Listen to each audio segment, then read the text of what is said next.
Olá, gurizada, tudo bom? Então, mais uma vez a aulinha de ciências aí, resumidinha para vocês fazerem atividades da semana. Nesta aula nós veremos as ligações químicas. Bom, vamos recapitular um pouquinho. Então, nós conhecemos os elementos químicos, que são os elementos que compõem toda a natureza, todo o universo e também estão classificados na tabela periódica. Essa classificação, por sua vez, ela vai de 1 a 118. Esses elementos químicos, eles possuem, então, partículas subatômicas. Essas partículas subatômicas são prótons, nêutrons e elétrons. E as ligações químicas ocorrem com os elétrons, nas camadas eletrônicas.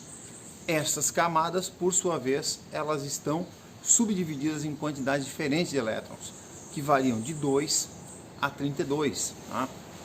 Nós temos 7 camadas. Bom, o importante é que as ligações químicas sempre ocorrem nas últimas camadas, nas camadas mais exteriores, tá? E elas seguem a regrinha do octeto, que é aquela regrinha básica que nós vimos em aula, que fala sobre ter 8 elétrons na última camada. Quanto mais próximo a 8 elétrons, mais estável é esse átomo. Então, para quem tem de 4 a menos elétrons na última camada, tem facilidade de perdê-los, para conseguir ficar com 8 na próxima camada. Aqueles que têm de 4 para cima, eles têm facilidade de ganhar elétrons e assim então completar seus 8 elétrons. Dessa forma, esses elementos eles se unem para formar moléculas. Moléculas essas que podem ser puras, né?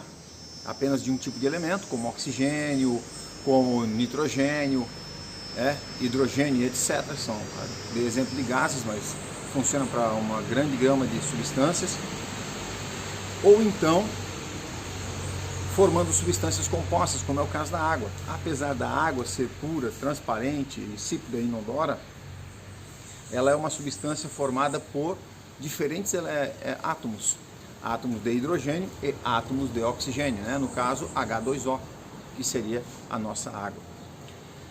Essas camadas eletrônicas, elas estão distribuídas da forma que a gente elenca em letras, né?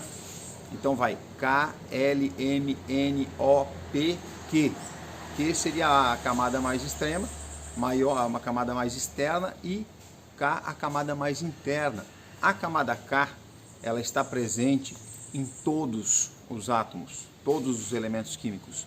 Já a camada a camada Q, ela está presente só nos grandes átomos com muitos elétrons. Então, essas ligações químicas que ocorrem nas últimas camadas, elas podem ser subdivididas em 3 categorias. Tá?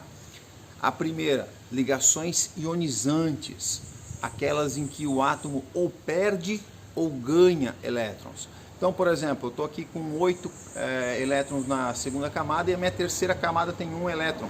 Eu posso fazer ligação química, mas eu vou perder esse 1 para ficar com 8, né? Para ter essa estabilidade. Então eu perco esse elétron. Quando eu perco o elétron, e a gente sabe que elétron ele tem carga negativa, essa perda de elétron, ela faz com que eu fique positivo. Então quando eu perco, eu fico positivo. Bom, o meu companheiro que está ganhando este elétron, ele tem lá seus 7 elétrons na última camada, ele precisa de 1 para ficar com 8. Então ele ganha esse 1, fica com 8, fica tudo legal, mas como ele ganhou uma carga negativa, quando eu ganho, eu fico negativo.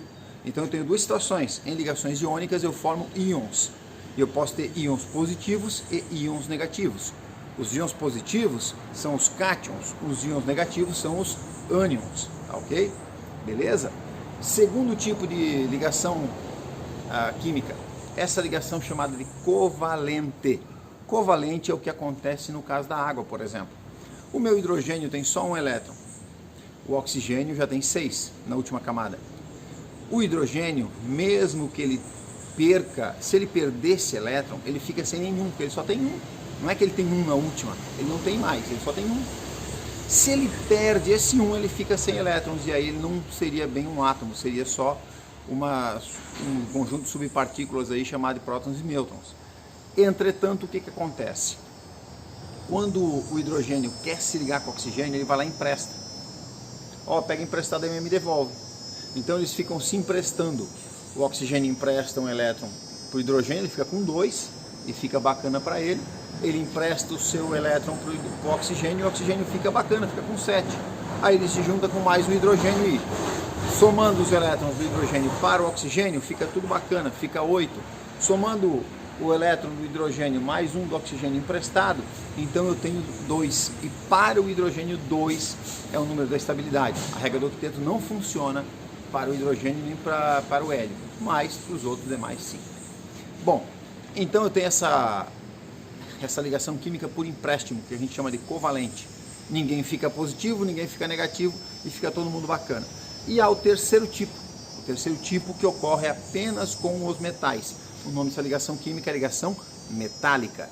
Essa ligação metálica, ela ocorre pela aglomeração de núcleos de átomos, né, de átomos de metais, e estes átomos de metais com suas camadas mais exteriores sobrando 1, 2 ou 3 elétrons, essas camadas exteriores elas meio que se juntam formando uma nuvem eletrônica. Então eu tenho átomos que se agregaram, no caso o ferro é um metal, né, tenho vários átomos de ferro e uma nuvem eletrônica que permeia todos esses átomos. E essa nuvem eletrônica é como se ela pertencesse a todos os átomos. Por isso que os metais são bons condutores elétricos. Tá? Essa boa condutibilidade é dada por esses elétrons soltos que tem-se ao redor dessa liga metálica. Tá ok? Era isso por hoje. Boas atividades e até a próxima aula.